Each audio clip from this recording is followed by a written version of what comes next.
को लक्ष्मण जी मारते हुए।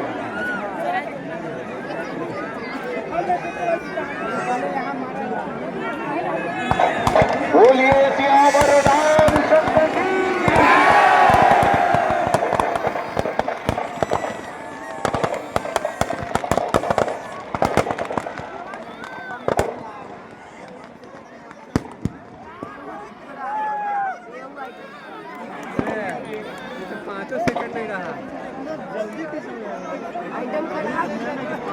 और अब शांत कि आखिर रावण जो है वो मरता क्यों नहीं है।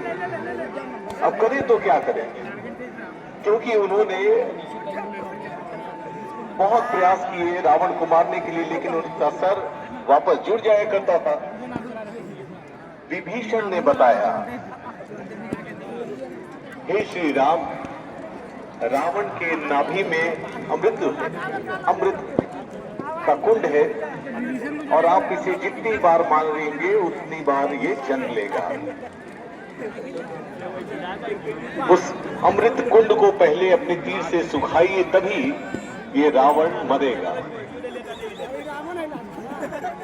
तब श्री राम ने साधा निशाना, और रावण जो अट्टहास करता हुआ बार बार खड़ा होता था, अपने घमंड में चूर था। किसी इस पृथ्वी पर या पूरे ब्रह्मांड में कोई नहीं ऐसा जो रावण को मार सके। ये घमंड था रावण को, इसे ही तो चूर करना था।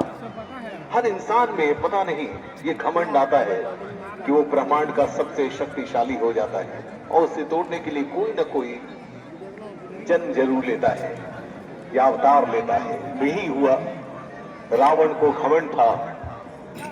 वो चाहता था कि समंदर को मीठा कर दे, वो चाहता था कि स्वर्ग में सीढ़ी लगा दे, वो चाहता था कि पिता के सामने पुत्र की कभी मृत्यु ना हो। कई इच्छाएं थी रावण की, लेकिन वो सृष्टि को खत्म करने के लिए, सृष्टि में प्रकृति में बदलाव करने के लिए जो आगे बढ़ा, तो भगवान ने भी उसकी मति को मारा। उसने सबसे पहले सीता हरण कर डाला, और यही उसकी सबसे बड़ी भूल थी। तो जैसा कि मैंने दोस्तों कहा कि जो रावण है उसका घमंड बढ़ता है, उस घमंड को हम सभी को मारना है। और जैसा कि हमने आपको पहले भी बताया था कि आजकल हमारे मोबाइल टेक्नोलॉजी में भी कई सारे साइबर क्राइम हो रहे हैं, वो भी एक तरह का रावण है। उसे भी डिलीट कीजिए, उसे भी मारिए। कई तरह के साइबर क्राइम हो जाते हैं आपके साथ, झूठे लिंक चले आते हैं, कई ऐसे कंटेंट होते हैं जिससे भड़काऊ होते हैं। ऐसे रावण को मारिए। आपके मोबाइल के अंदर में भी जो रावण है ना, उसे भी डिलीट करना होगा, उसे भी मिटाना होगा, उसे भी मिटाइए।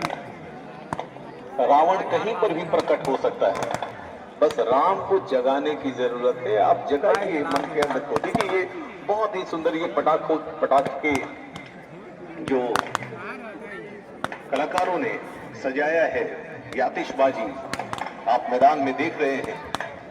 श्री दशहरा कमेटी ट्रस्ट के द्वारा इतना बड़ा आयोजन, और आज ये जो प्रतीक चिन्ह है,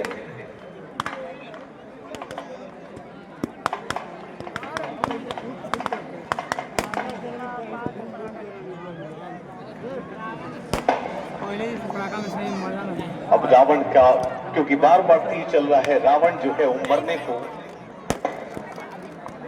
कोई मार ही नहीं सकता था, क्योंकि आप जितने बार उसका सर श्री राम अपने तीर से करते, वो बार बार जुड़ जाता था। वो जानता था कि ब्रह्मांड में कोई नहीं ऐसा जो रावण को मार सके, जो रावण को मिटा सके। यही घमंड जब सर पर चढ़ता है, काल ग्रह चाक्र नच जाता है। रावण को भी यही घमंड था, लेकिन विभीषण जो उनका भाई था, वो हमेशा धर्म का साथ देना चाहता था। लोग आज भी कहते हैं विभीषण को एक नकारात्मक रूप से बता देते हैं, लेकिन जरा सोचिए कि विभीषण धर्म की तरफ था। चाहे उसने अपने भ्रातृत्व को नहीं देखा, उसने अपनी भाईचारा नहीं देखी, उसने सिर्फ यही कहा जो धर्म का साथ देगा। उसने अपने भाई को बहुत समझाया, उसे दरबार से निकाला, उसे राज्य से निकाला। एक भाई तो हमेशा चाहता था कि उसका बड़ा भाई हमेशा राज करे, लेकिन धर्म के साथ। अब अगली जो आतिशबाजी के साथ रावण दहन देखेंगे। 80 फीट का ये रावण जो श्री दशहरा कमेटी ट्रस्ट के सभी मेंबर्स के विचार के साथ ये बना था कि कद बड़ा हुआ तो क्या हुआ, अगर इंसान में, किसी मानव में अगर अच्छाई नहीं है तो उसकी कद्र नहीं होती।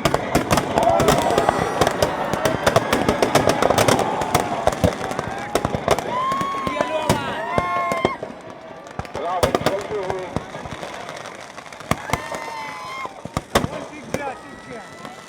दर्शकों से निवेदन है जो पुतले के पास खड़े हैं, आप दूरी बनाए रखें।